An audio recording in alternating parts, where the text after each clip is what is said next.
Introduction to Discourse, defining discourse, theories, and approaches.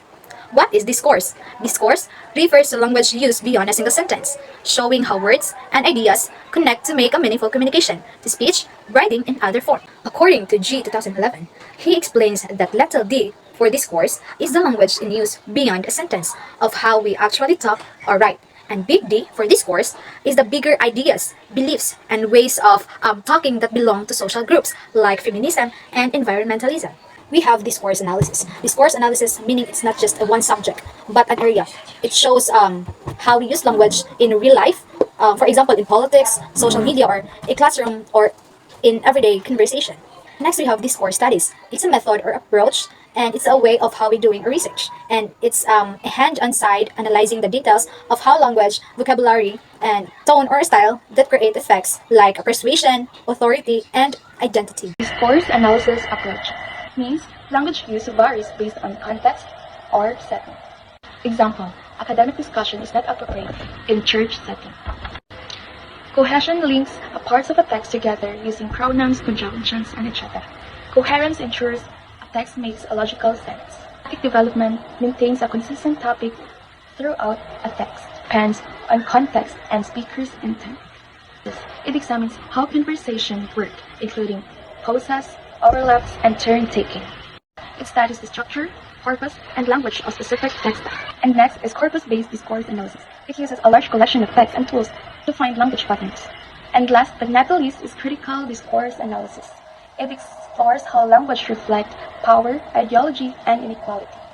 Let's proceed to the approaches of discourse analysis, or the two different ways of studying language, which is the structural approach and functional approach. The structural approach looks at the organization of language. For example, in school, when a teacher asks a question, a student answers, and then the teacher gives feedback. That's a structure: question, answer, and feedback. Functional approach looks at what people do with language in real life. For example, in school, a student might say, "Can I borrow a pen?" That's a request. A teacher might say, "Please submit your work on time." That's an instruction.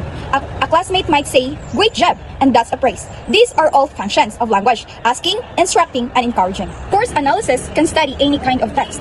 Written text like news articles and emails. Spoken texts like conversations and classroom lessons. Multimodal texts or language plus image plus sounds like TV shows and advertisements. So discourse analysis study how we use language. Social science, social science like sociology, psychology, or education politics. It helps understand people's behavior, beliefs, and social interaction. Next, we have the humanities. Humanities like linguistics, literature, culture, and history. It helps analyze text, stories, and how language is used in different times and cultures. And other fields like communication, health, law, technology.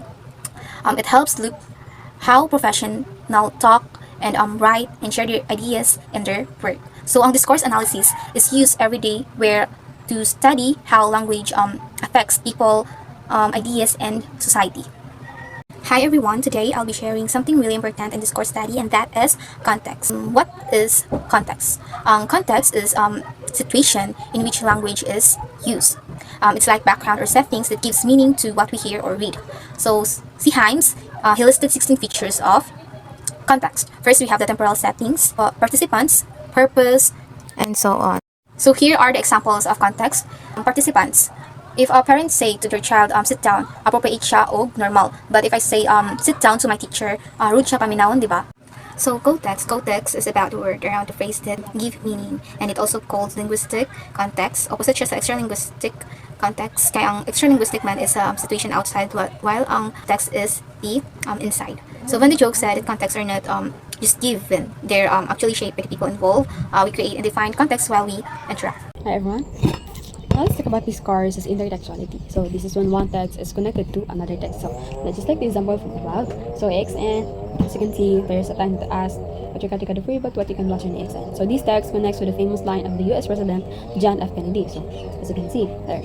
Now discourse is also about communication, right? There's an old model, which is the code model. Only relies on the sending and receiving a message without considering the context. There's also a new model, which is the inferential model, which relies on context for clear communication. Now, for example here, Jeremy Clarkson, the TV host, once joked about shooting the strikers. So if you base it on the code model, it literally means that he wants to kill them. But if you base it on the inferential model, you can realize that, oh, it's just joking. So that's how important is context in our communication.